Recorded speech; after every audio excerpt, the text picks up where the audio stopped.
Good evening and welcome to Arrowhead. My name is Cindy Brown. I'm the president of the board here at the Berkshire County Historical Society at Herman Melville's Arrowhead. Thank you for joining us tonight for our annual fundraiser. We're very pleased that you've chosen to spend the time to hear more about our work here at Arrowhead and to hear about our particular needs at this unusual time in the life of our organization. It's no secret that the impact of the COVID-19 pandemic has hit nonprofits and cultural organizations particularly hard, and Arrowhead and the Historical Society are no exception. We appeal to you tonight in part because of our ongoing need due to the pandemic, and also we wanted to share with you some of the work that we have in mind for the future, and particularly the fundraising goal for this evening's conversation, which our executive director will tell you more about. We've also tried to provide some points of interest about Arrowhead and about the Society's programming throughout the evening, and we hope that you will enjoy the presentation. Now I'd like to introduce our Executive Director, Leslie Hertzberg, who will be talking to you more about this evening's appeal. Leslie. Thanks, Cindy. First, I'd like to say thank you. Thank you to our staff, our board, our volunteers, our members, and our friends who support us, who come here and work every day in the archives, in the collections. We appreciate all that you do and all that you continue to do to support the Historical Society. I also want to say thank you to our partners and our community sponsors, Berkshire Empty Nest, PCTV, and Spirited in Lenox. This evening, we're going to ask you in a few very specific ways how you can support the Berkshire County Historical Society at Herman Melville's Arrowhead. First, you could certainly support us by sending us a check. You can also donate on our website through our PayPal account. There is also an online auction of very unique birdhouses made by Berkshire Empty Nest and donated by them. There are 23 unique birdhouses, and they are made with boards recycled from Herman Melville's barn, which we have recently restored. So if you're interested in those, you can see the URL on the screen below me. So you can bid early and often, and that auction will be ongoing until midnight on Friday. You'll also learn a little bit more later in our program about a very specific historic preservation program, which we will ask for your support on. Thank you so much, and enjoy this evening. Call me Ishmael. Call me Ishmael. Call me Ishmael. Call me Ishmael.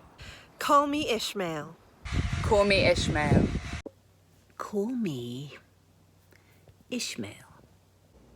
Call me Ishmael. Call me Ishmael. Hi, I'm Jana Laiz, Writer-in-Residence Emeritus at Herman Melville's Arrowhead. When I first became the Writer-in-Residence, I knew it was a great honor, an incredible privilege to be able to write from the seat of one of literature's giants. Looking out that window at Mount Greylock and imagining Herman Melville doing the same as he wrote his masterpiece Moby Dick gave me a feeling unlike anything I've ever experienced. What I did not know was that I would fall in love with this place, its history, its story, its residents, past and present, its staff and volunteers. And over the years, I've learned that history, become a tour guide, run writing workshops, mentored other writers, even written a book about Melville. Berkshire Historical Society is an exciting living museum, and I'm thrilled to be the new education coordinator. Some of our ongoing and upcoming programs include several online book clubs, writing workshops, Hidden Women series of online performances, an architecture tour, performance art tours, and more. Now, I am so delighted to invite my good friend, author and storyteller Kevin O'Hara, to join our Arrowhead family as the Autumn Writer-in-Residence. Kevin is the author of The Last of the Donkey Pilgrims and A Lucky Irish Lad, and the winner of the 2012 John Fitzgerald Kennedy National Award. Kevin has read his homespun stories on numerous TV and radio stations, in addition to appearing at countless libraries, colleges, and Irish pubs throughout New England, and he'll be reading here today. I know this position will inspire him to create more wonderful writing, and I hope he will learn to love this place as much as I do. We are so lucky to have him. Welcome, Kevin. Congratulations. Thank you. Thank you, Jana, for that great introduction. Well deserved, perhaps. Well, thank you, everybody, and for supporting Arrowhead and the Berkshire County Historical Society, and it's a pleasure for me to be here. Sincerely, believe it, it's wonderful to be on top on Herman Melville's study. I'm going to read two Pittsfield-based stories, very much Pittsfield. The first one is the 4th of July parade, and the second one is the GE Christmas parties. And both stories take about 5 minutes for me to tell them. So here I go. A Berkshire 4th of July. On the morning of the 4th, Jimmy Dermott and I would dress in straw cowboy hats, cowboy shirts, and short pants, with a pair of cap guns slung to our hips, and we marched down Wacona Street to sit on the high sills of Riley's Variety for a grand view of the passing parade. This parade, once led by Revolutionary War veterans, was one of the oldest hometown marches in America, and we three musketeers prepared for it as soon as school got out in June, foraging parks and riverbanks for empty soda bottles that we cashed in at discos for 2 cents apiece. With this newfound money, we were able to buy ammo, nickel boxes of gun caps with 5 rolls of 50 shots each, a lot of bang for buck. On this star-spangled day, the length of North Street would be festooned with flags and bunting, and a crowd of many thousands would line the parade 10 deep. The parade commenced with a blaring of horns as we gawked at the pretty girls going by on vibrant floats, the beautiful Debs of Lenox and Stockbridge, the sturdy Poles and French Canadians of Adams, and the apple-cheeked farm girls of upstate New York. Next came the stirring music of fife and drum bands with their string bean pipers and pumpkin-shaped drummers, just a picture of a Revolutionary War muster. Yes, for hours the parade went by, with the 3 of us firing our blazing cap guns at them. Soldiers, firefighters, carnival queens and baton twirlers, Indians on horseback, clowns in little cars, Eagle Scouts, band members with sliding trombones, little brats tossing sweets from antique automobiles, and even little inconspicuous men cleaning up after the horses. We plugged them all unmercifully, sparing only the funniest clowns, the most decorated of marching veterans, or the prettiest majorettes, high-kicking their tasseled boots into play. The parade wound up in merry throngs outside Wacona Park, where we snuck under the park's maintenance gate for the celebrated drum and bugle corps competition, to see a dozen top bands flash across the playing field like regiments of tin soldiers, all color and movement, rhythm and pageantry. Spectators would gasp each time a bugler or drummer fell victim to the hot sun, as medics rushed out from the sidelines to remove their high emblazoned helmets and cradle the fallen soldier's head in their arms. The fat and sweltering trombone player I had turned into Swiss cheese earlier that morning was one such casualty, and I prickled at the thought of being the one to blame. After the competition, we returned to the fairgrounds where we were drawn to the colorful billboards of a sideshow. There, a sleazy barker shouted out about man-eating gorillas, boa constrictors that ate live chickens, and the 7-legged wonder of the world. Dumbfounded with curiosity, we entered for a nickel, only to look down upon 2 depressed chimpanzees, a drug snake adorned with chicken feathers, and a 7-legged calf breathing laboriously in the soiled hay. In retaliation, we walked out from the stinking tent and emptied a fusillade of gunfire at this vulgar pitchman. Then we hurried home to supper, only to return later that evening with Susie and Sandy from next door. Susie and I rode the Ferris wheel, from which we could look down upon the brilliant lights and colored canopies, smell the wafting aroma of candied apples and cotton candy, and hear the mingled motorcycle roar of the wheels of death and the haunted music emerging from the funhouse. We met up then with the others in time for the fireworks and hurried over to the Little League field, where we spread out a blanket and gazed skyward in anticipation. First, a dazzling display of swishing pinwheels spun off showers of sparks, and then rockets whooshed into the sky to explode thunderously into light and color, booming across the hills and leaving an afterglow of iridescence falling over our fair city. Now, before heading home, Jimmy and I wandered over to where the band members were boarding buses for their long treks home. I had a dream of joining the Drum and Bugle Corps, but when I did try out once at the Old Armory for the Pittsfield Boys Club Cavaliers, reputedly one of the best bands in the country, my dreams were quickly shattered. They handed me a French horn, and not having a clue, I gave it one mighty blast and simultaneously farted. The instructor took back his horn and dismissed me with a hearty laugh. "Sorry, son, we're not looking for any double-tootin' buglers at the moment." The flag and baton girls Jimmy and I had eyed so eagerly that afternoon, creamy-faced, blue-eyed blondes from America's heartland, looked out absently from their windows with their big day behind them and a long ride ahead. One or two smiled back at us, traces of pink cotton candy still staining their lips, and it would have been easy to fall in love with them. "See you next Independence Day," Jimmy shouted as their buses roared away. Dead tired and sunstruck after our long day, we went straight home to bed, sleeping on top of our sheets with the windows wide open and mosquitoes playing havoc in our ears.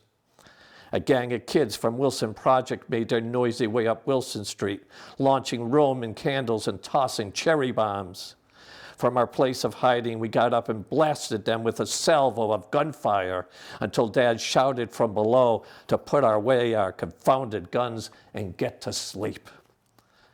But quietly threading a new roll of caps into my smoking barrels, I placed my loaded guns beneath my pillow, fearing a boa constrictor, a vulgar barker, or worse yet, the irate parents of a fat trombone player might try to seek me out in the night.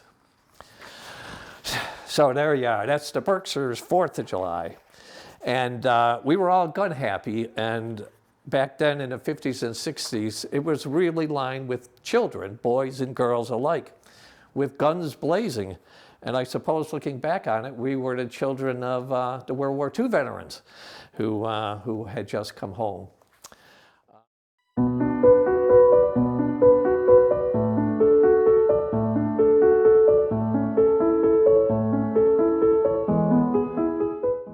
As we're talking about historic structure reports, I would like to explain what a historic structure report actually is. From the National Park Service, the government branch which manages programs related to historic preservation, they explain it like this.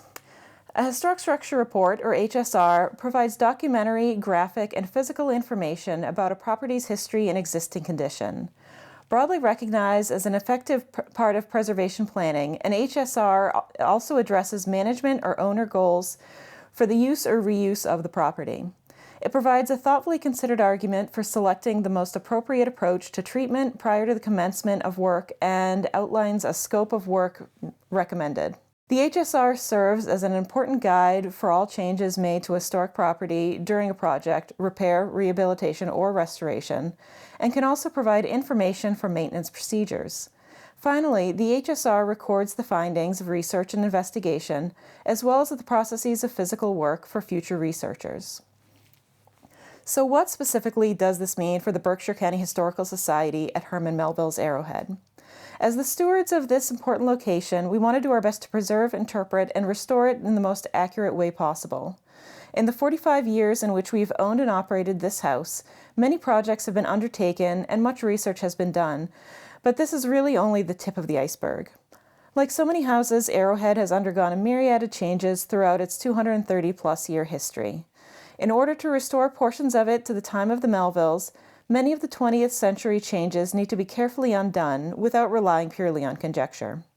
The HSR will dive deeply into the history of the building, more so than has already been compiled, and will allow for more accurate interpretation on every level, from architecture down to the layout of the rooms. However, it is not limited solely to the spaces visible to the public. It covers the entire building, including the behind-the-scenes spaces of the offices, collection storage, archives, attic, and basement. It will also probe the structure itself, providing insight into all the changes that the house has undergone, which will influence how we might want to make future changes or reverse what has already been done. An HSR doesn't just look to the past. The careful analysis of the building then leads to recommendations for best treatment future projects based on those findings and can be a valuable tool in project planning. As we will discuss in regards to individual spaces within the house, there are many projects already on our radar, and an HSR can help fine-tune this.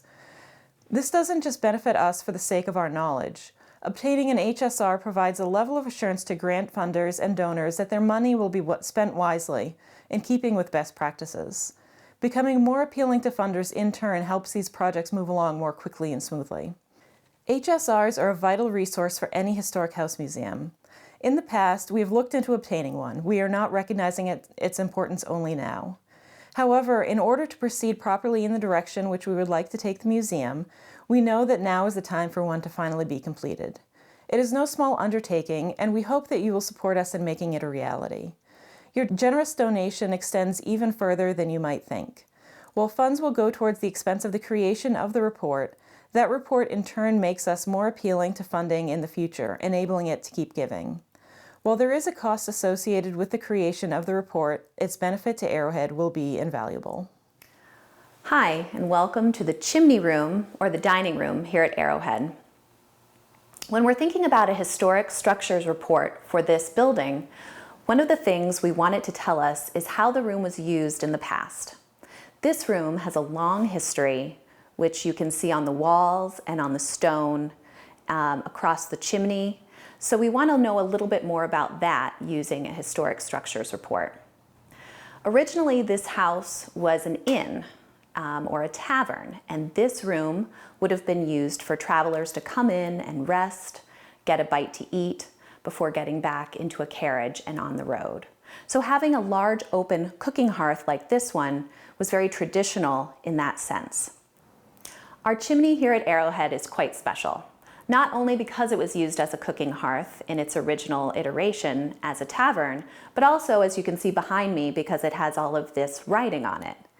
The writing is from a short story that Herman Melville wrote while he was here at Arrowhead. It was published in 1856 in Putnam's Monthly. The short story is called I and My Chimney, and it's about a man who loves his giant chimney in the middle of his farmhouse, and his wife who does not. But you can see the beginnings of the story here, I and My Chimney. The story was partially inscribed by Herman's brother Alan after he bought the house from Herman in 1863. It was really a tribute to his brother, the writer, and he knew that when his brother came back, he would be able to see the writing as a tribute on the chimney here at Arrowhead. One of the things we'd like to do to restore this chimney to its former glory is to restore the writing that exists and that has largely faded away, especially on the stone portions of the chimney. A few other things about this room is we're looking at the layout. Supposedly the room originally had 9 doors, and it would have been leading to a back staircase over on this side. And there would have been a parlor and something that was called a bourning room on this side of the room. So that is one of the other things a historic structures report might tell us about the original layout of this room and its surrounding rooms and staircases.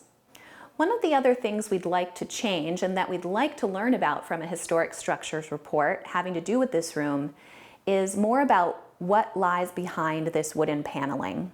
The wooden paneling was added about 1950, so after the Melville family left here, and it really gives a different feel to the room. It does not give a 19th century feel. So one of the things we'd like to learn about is what's behind the paneling. What we expect to find is that we will find some of the original plaster, the lath and plaster, and we also might find some wallpaper, as you will see in this 1897 photograph here. Lizzie and Maria Melville both mentioned in their letters to friends that they wanted to add something called oak papers to the walls. This might be a kind of wallpaper, as you can see in this photo. And so we might expect to find some pieces of that behind the paneling and bringing it back to that 19th century feel. We'd also like to change out this mantelpiece, which was probably also added in the 1950s, so it's not period appropriate to the mid-19th century. So in looking at a historic structures report and what it could tell us, we're really looking at architecture, interior design, and really how the room was used and how we can better interpret it. So those are the things we'd like to learn about the chimney room here at Arrowhead.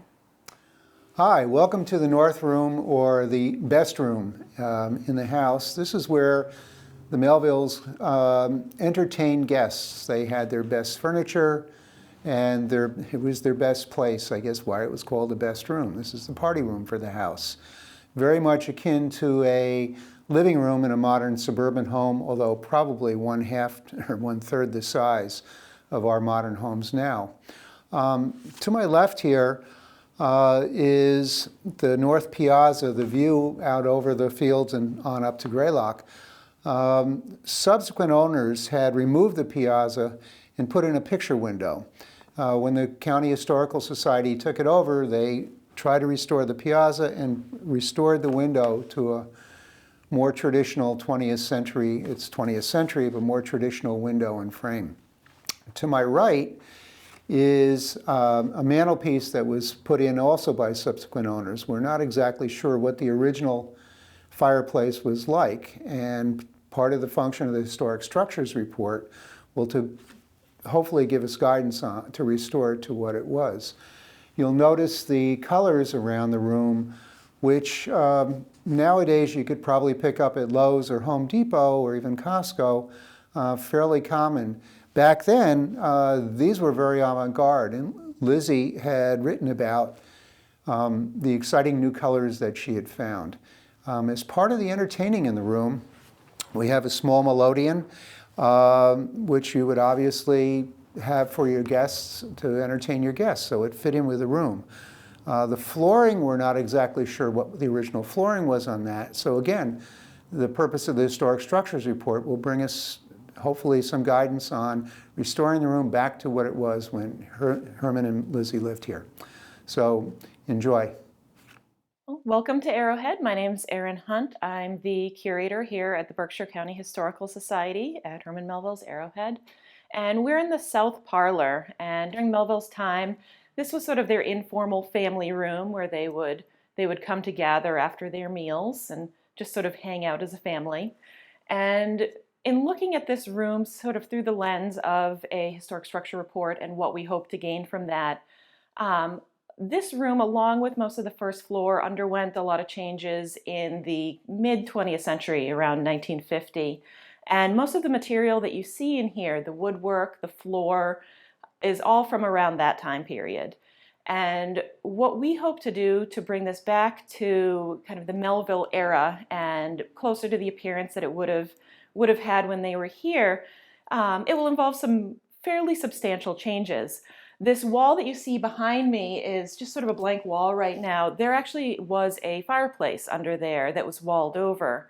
And in doing an historic structure report, we will be able to sort of explore that space and see what would have been there originally, see what the most appropriate replacement would be for that.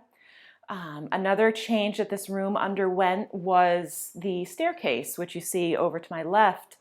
And that was built around that same time. And we do have evidence of the original staircase. We have photographs and we have Habs drawings. We have measured drawings from the 1930s. So that is something that could feasibly happen. We could bring that back to its original appearance. But in order to do that, there are other things that we have to take into consideration. The basement staircase underneath it would also need to be sort of rerouted a little bit. This wall behind me would also need to undergo substantial changes.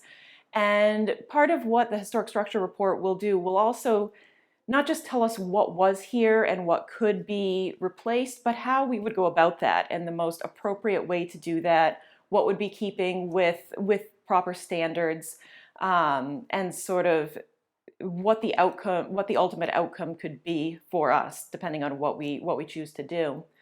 In the other rooms, you've also seen these floors, which are from around that time period, that we would be looking to replace the entire first floor if we decided to do that.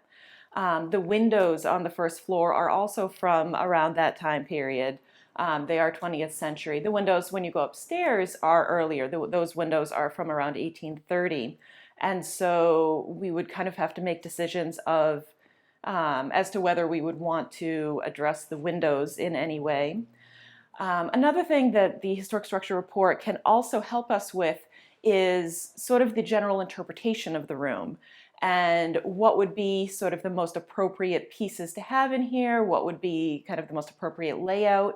And as you can see in here, we have pieces that are from that time period. We have some that are from the Melville family, but there's still a lot of work that we could do to make this room more inviting and more welcoming as as sort of the family's kind of relaxing favorite room. So we hope that in touring the house and seeing these different rooms and the changes that we could make and the goals that we have for this Historic Structure Report, that you will choose to help us with achieving this goal. And thank you for joining us.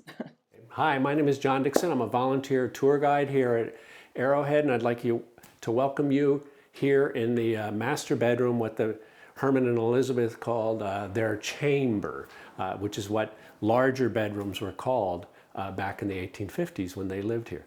This is the room that's probably changed the least since the Melvilles were living here. When you look at the wide pine floorboards, the paneling on the side, the fireplace, and even the wallpaper is a reproduction, but the wallpaper, we know Elizabeth hung wallpaper in several of the rooms. She liked the wallpaper, and we know she liked these colors, kind of a soft with a little bit of an olive green in it. And it matches the wallpaper that is downstairs as well. So what more could a historic structure report tell us about this room in particular? Well, what's important are these two doors here. And these two doors behind them were small bedrooms. And those small bedrooms were for the guests of the inn when this was an inn before the Melvilles moved in, but was also one of the reasons the Melvilles liked it was because they had so many people who moved in with them, his mother and 3 sisters, that the small bedrooms could serve as their bedrooms.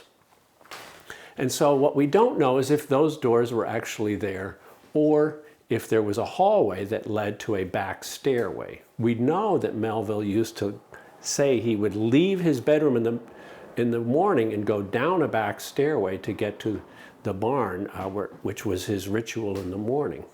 But more importantly is a story that Melville wrote when he was here about this fireplace, and the fireplace is original to the room. And the story that you probably heard a little bit about downstairs is called "I and My Chimney," and it's about a man who has a house in the country and has a very large central chimney. And the central chimney helps have fireplaces off all 4 sides if you need it, and it heats the whole house through one chimney. But what we don't know is if those doors were there, how would they get back and forth?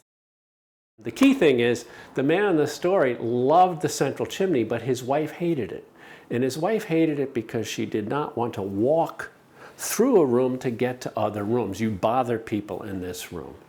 And so if his mother or his sisters were living back there, they would have to walk through this room and get to there. And that may be why in the story that he wrote, his wife actually did not like the central chimney. She didn't like people walking through her bedroom to get to their bedrooms and out of their bedrooms. And so what a historic structure report would tell us was, are these new doors, were they put in here afterwards when people after the Melvilles put in a bathroom and a closet back there?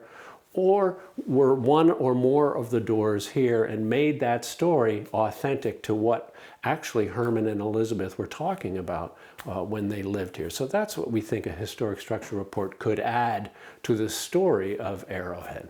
Thank you very much. We're standing now in Melville's study, which he called his library. This is the room in which he did his writing. It's the largest space in the house, and it was also probably the quietest space in the house, as it was above the formal north parlor. You can see here his table, his work table. That's where he worked, as opposed to working at a desk, looking out to the north to Mount Greylock. He worked just this way, with the table shoved up to the window, so that he could get the benefit of the light from the window as well as the view. You can also see here one of the items that is from Melville, and that's his travel chest or trunk. This is what he would take with him on trips near and far. We think because of the size, he also would have taken books and paper with him so that he could continue his reading and writing, as well as his clothes and other personal effects. Off of the study is a series of small back bedrooms, including one that we know that Nathaniel Hawthorne stayed in when he visited Melville. It's a space that really would only hold a single bed and perhaps a nightstand. There were a series of other very small chambers down a hallway adjacent to the room where Hawthorne stayed. And raising money for a house study and being able to complete that study will also help us interpret what those rooms were for and who might have stayed there, both in the Melville's day and before and after their occupancy. Another aspect of Melville's study that's important is the fireplace. The society restored the fireplace after purchasing the property. It had been boarded up by a prior owner. Together on the fireplace are some artifacts from Melville's day, including a poker that he made out of an old harpoon head and one of his walking canes. We can picture Melville sitting at the table with his back to the fireplace in the wintertime, writing, looking out the window, perhaps pausing to retrieve a book or a map or another reference from his collection. This room would have been piled with such materials. And again, raising money for a house study allows us to better interpret how this space was used by Melville and what it was before and after the time that the Melvilles occupied Arrowhead. I hope you learned a little bit more about Arrowhead through this presentation and about why a historic structures report is so important for our preservation goals. The museum has received a grant of $5,000 from the National Trust for Historic Preservation towards our historic structures report. We need to match this grant dollar for dollar. So anything that you can do to help us tonight will help us to steward this landmark through another 230 years. Thank you so much. Dummy bunnies on parade. One snowy December evening, my neighbors Susie and Sandy banged their mitten fist on our front windows. Out came Jimmy, Dermot, and I, shivering in our socks. Our dad's got 3 extra tickets for the GE Children's Christmas party this Saturday, said Susie, presenting them to us excitedly. Our tickets are for the Capitol and yours the Palace, Sandy added.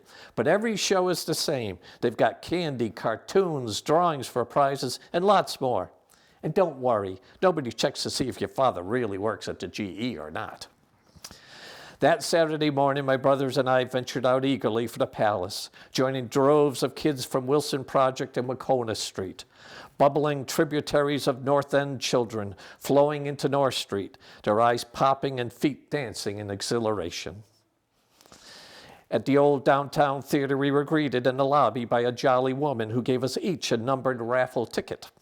Other volunteers gave us popcorn balls and chocolate Santas, then led us by flashlight up the winding stairs to the balcony, from which vantage we looked down upon a churning sea of head-bobbling children. Presently, a few blockheads sitting near us began to bombard their popcorn balls upon the kids in the lower seats. Now, normally we O'Haras would never think of wasting a popcorn ball, but when we saw how they splattered into a jillion pieces upon impact, we rolled up our sleeves and let our own fly, losing them in a typhoon of bedlam below. Oh, what fun. But then a bald fat man, decidedly unjolly, appeared on stage and squawked into this ear-piercing microphone, warning everyone to stop throwing things or there would be no Santa. No Santa. The very mention of such a tragedy jolted us back to our seats. We had barely settled down when out came the so-called Santa, a silly, stupid, scrawny Santa, dressed in a moth-eaten red suit and wearing Clark Kent glasses. We jumped up and booed unmercifully at this total fake, everyone knowing that the real Santa was still seeing kids on the 4th floor of England Brothers.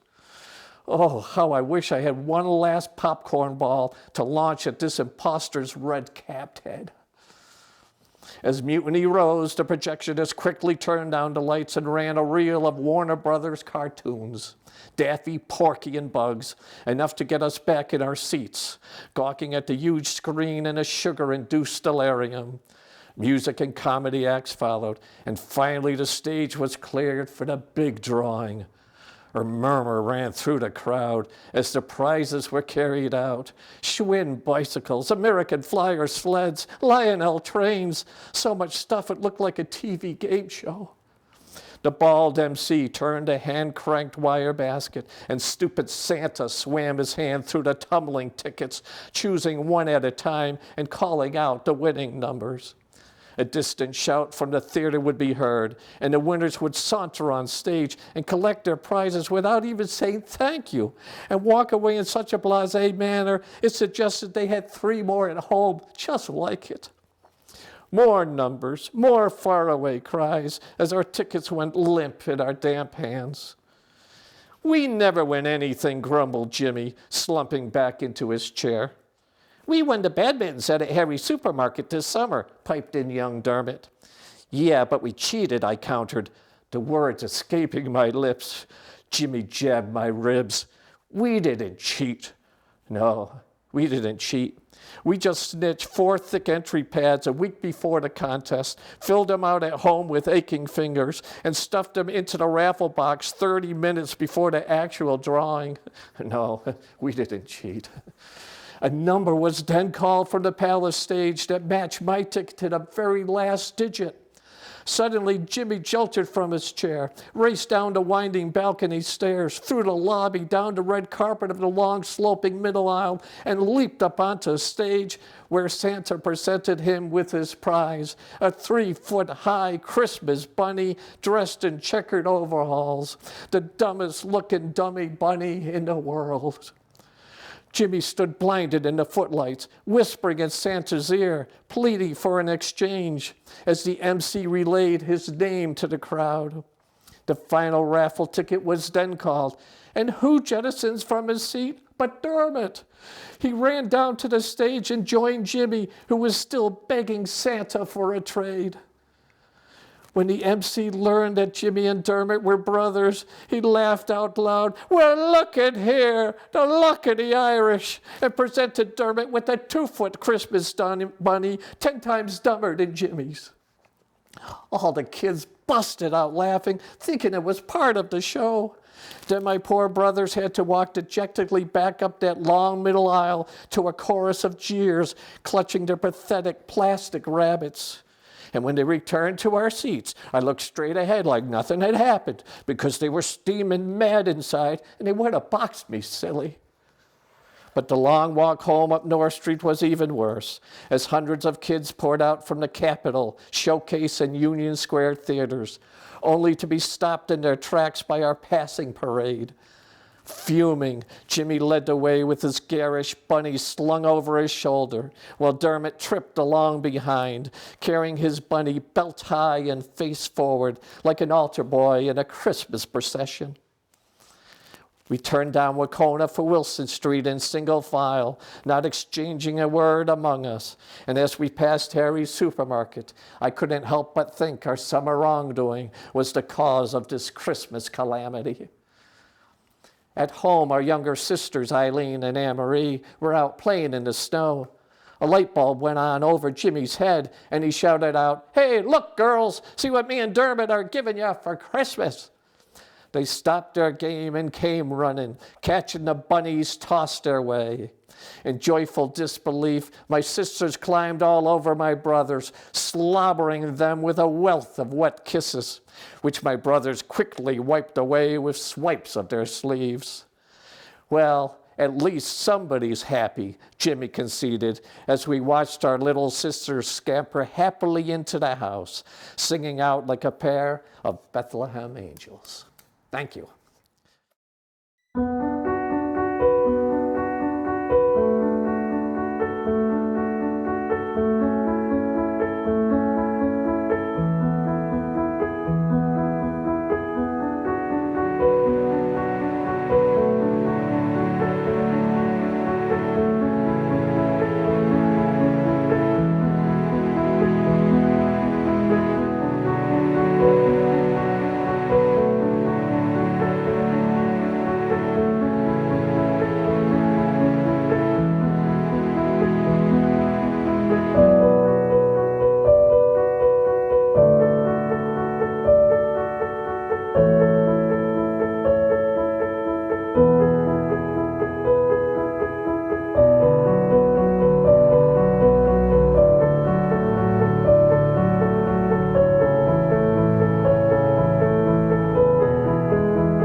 Thank you so much for joining us tonight for a special fundraiser filled with food, spirits, stories, and history. The auction site for the birdhouses will be open until tomorrow night at midnight, so please bid early and often. Please consider making a donation of any amount to the Berkshire County Historical Society. Now more than ever, in these uncertain times, we can use your support in preserving our county's history and the story of Herman Melville here at Arrowhead.